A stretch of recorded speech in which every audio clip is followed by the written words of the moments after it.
First, the briefing for defense attaché accredited to Thailand. This morning, the Royal Thai Armed Force Headquarters organized a briefing for the defense attaché stationed in Thailand to provide information on the latest developments and the facts regarding the situation.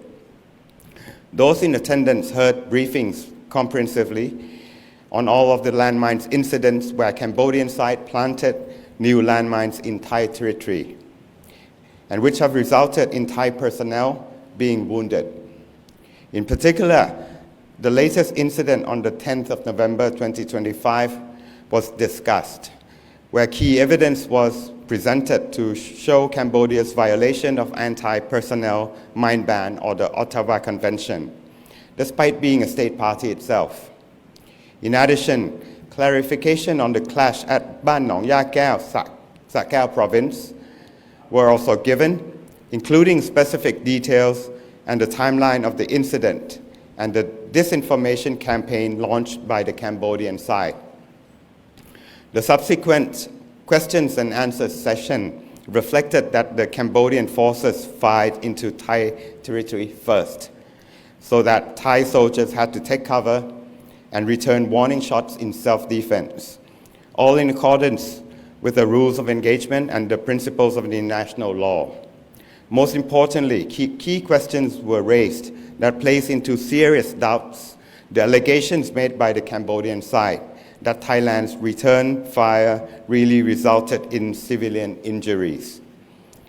Our deputy spokesperson from the Ministry of Foreign Affairs also attended and gave short briefings reflecting the unified actions of the Thai authorities.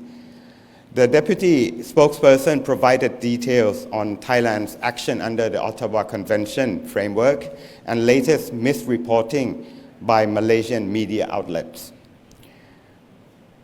On my second point, today the Thai side, led by the Royal Thai Armed Force, facilitated a field visit of the ASEAN Observer Team, or the AOT, to verify the facts on the ground at the two incident sites, namely Hoi Ta Maria, Si Sa Ket province and Ban Nong Ya Keo, Sa Ket province. MFA officials also joined in both delegations. At Hoi Ta Maria, the AOT observed the exact location where Thai soldiers stepped on anti-personnel landmines while conducting patrols. The team also examined remnants of the exploded device as well as the 3 newly planted landmines found in close proximity to the blast site. At Ban Nong Ya Keo, the AOT inspected the Thai bunker that had come under fire from Cambodian forces. The team also met with forensic experts and spoke with the local residents affected by the incident. At both sites, the AOT received on-site briefings directly from officials at the front line. Further details regarding the AOT field visit will be provided by the Royal Thai Armed Force Headquarters in due course. Thirdly, on the actions taken by the Ministry of Foreign Affairs. Apart from the two aforementioned activities in which the Ministry of Foreign Affairs closely coordinates with security agencies, the Ministry also continues its effort to ensure that foreign counterparts are well informed of the facts and Thailand's position, following Cambodia's violation of the joint declaration between Thailand and Cambodia. As already stated yesterday, there is no reason for Thailand not to respect and comply with the joint declaration, as the issues contained therein are those that Thailand has been advancing all along. However, Cambodia has clearly violated the joint declaration by covertly laying new landmines and provoking tensions by opening fire into Thai territory. Nevertheless, Thailand continues to move forward on the issues of our priority, namely the clearance of the landmines within Thai sovereign territory and the suppression of online scams, which have impacted both people within and outside the region. Thailand has already declared this issue a national agenda and hopes to see genuine commitment to eradicating these transnational criminal networks, including from Cambodia. I wish to inform that with regards to the planting of new landmines and the firing into Thai territory by the Cambodian side, the Ministry of Foreign Affairs has already sent 2 formal protest letters to Cambodia and has also circulated diplomatic notes to diplomatic corps accredited to Thailand, particularly on the landmines incident. Thailand has already submitted a protest letter to Japan in its capacity as president of the meeting of the state parties of the Ottawa Convention, and requested that such letter be circulated among state parties to the convention. We also sent a letter on this matter to the United Nations Secretary General. Our Prime Minister also sent formal letters to Prime Minister of Malaysia and the President of the United States, who witnessed the signing of the joint declaration. And yesterday, the 13th of November, the Ministry of Foreign Affairs issued a press release on Cambodia's repeated violations of the joint declaration between Thailand and Cambodia, which emphasizes Cambodia's breach of the joint declaration, its attempt to stage incidents, and its repeated dissemination of false information, actions that reflect Cambodia's lack of sincerity in pursuing peace.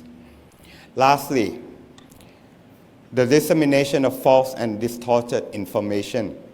Recently, Thailand has observed a number of examples of dissemination of false or distorted information by the Cambodian side that lack supporting evidence.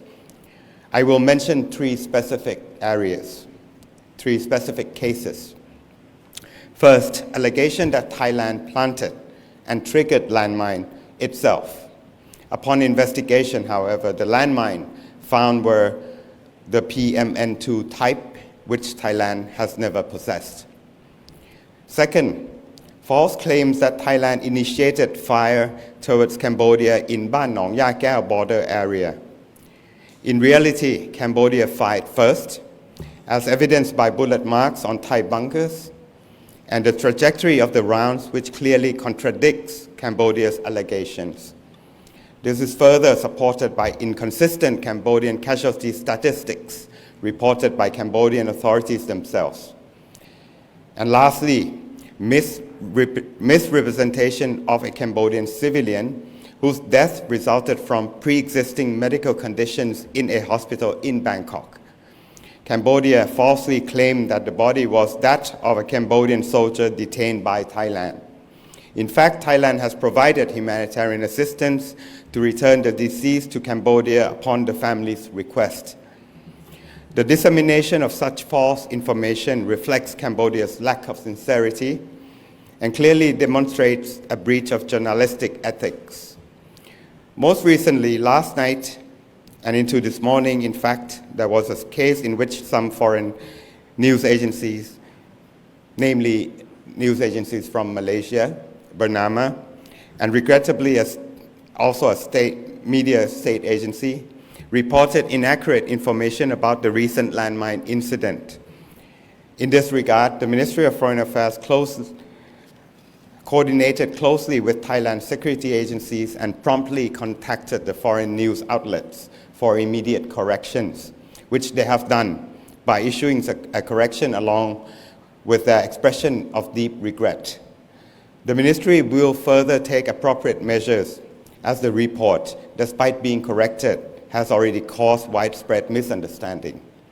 In fact, the Ministry of Foreign Affairs has also raised issues with our foreign counterpart, the Ministry of Foreign Affairs of Malaysia.